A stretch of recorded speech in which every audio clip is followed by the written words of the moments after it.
Listen, I handle horror movies pretty well.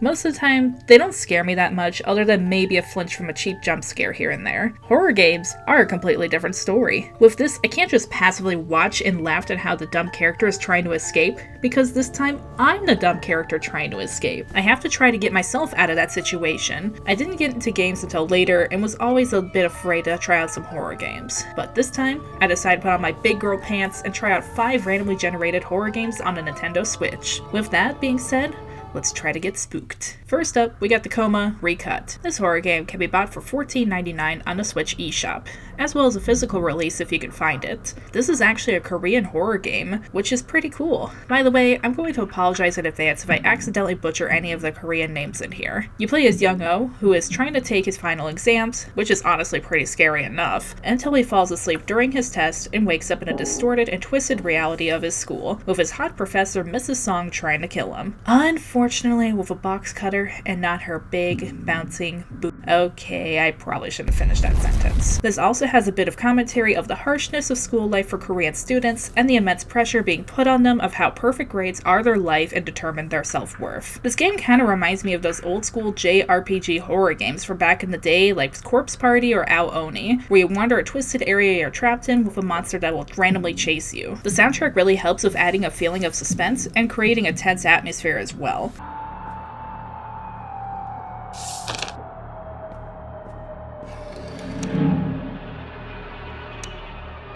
It's also tempting to just run from safe area to safe area, however, I don't know if it was just a coincidence, but when I would run, it seemed to spawn the monster quicker, so I stopped doing that and only ran when necessary. I mean, it is school, you can't be running in the halls. No running in the halls.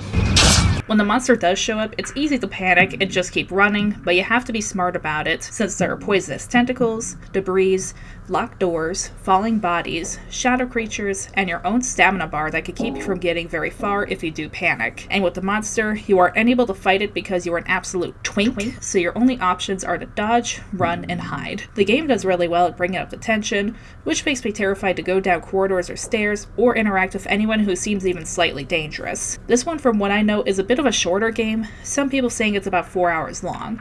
But if you're looking for a quick and spooky horror game, I recommend this one and give it 7 spooks out of 10. Oh, by the way, the spook scale isn't based on quality, but rather the scary factor, so keep that in mind.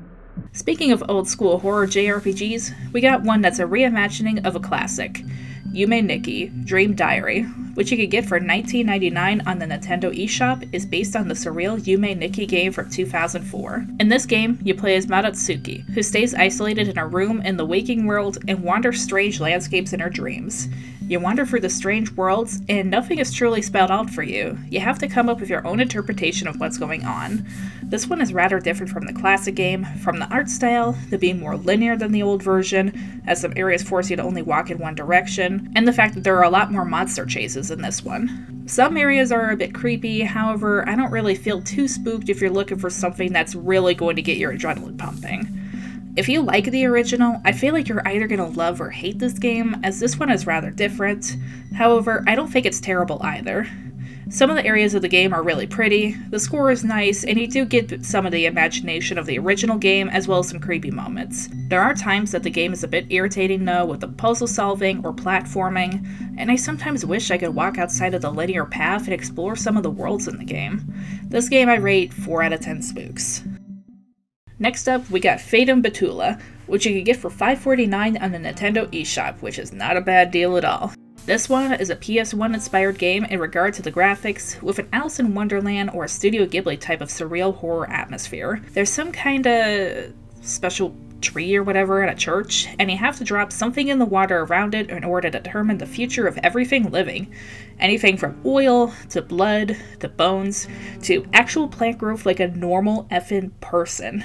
Along the way, you come across unique and creepy characters in environments that are beautiful or just as eerie. Whatever you put on the plant gets you a unique ending, usually making commentary on humanity and their impact and relationship with the environment. There aren't really outwardly terrifying moments, except for when the creature inside the church emerges from the darkness, but once you see that the NPCs are no threat, it does lower the scare factor a bit. I do love the art style in this game, and some of the environments are really stunning. Some of the commentary can be a tad on the nose, however, I like the eerie whimsy of this world, and you do get a few creepy moments, like with the Sakura Nightmare Realm. Once you do get a few endings, you do feel a bit burnt out from trying to get all of them. However, if you're looking for a quick, unique, and creepy experience, this isn't bad at all, especially for the incredibly reasonable price. I give this game 3 out of 10 spooks.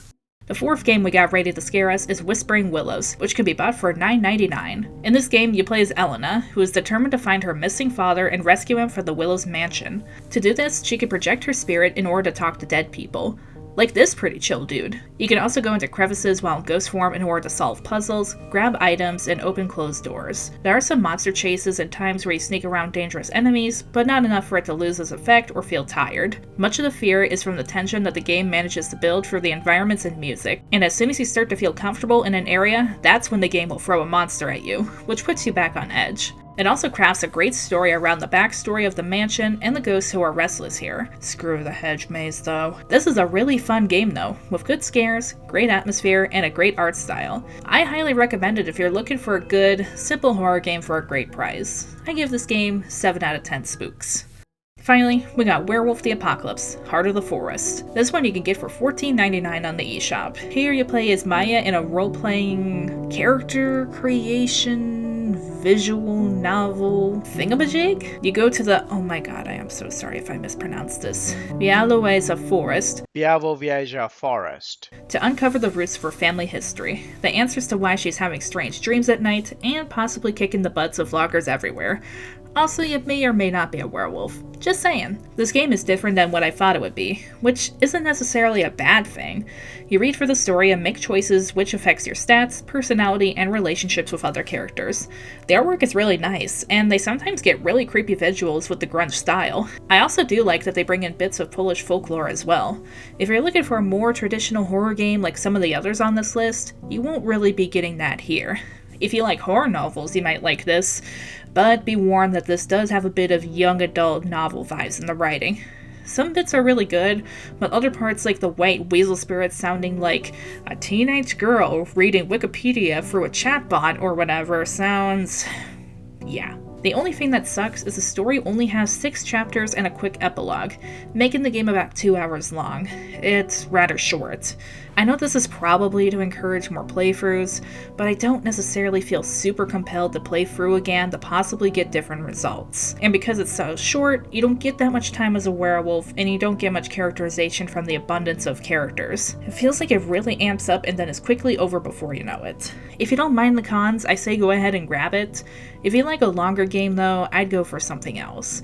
As for the scares, I give it a 2 out of 10 spooks, nothing too creepy really. And there you have it. There's actually quite a few horror games on the Switch. I'll have to do another video on this genre, so be sure to stay tuned for that. For now though, that's going to be it. Let me know if you played any of these games before and what you thought of them. Don't forget to like the video and subscribe if you want to see more from me. Until next time, this is Dance Macabre, signing off.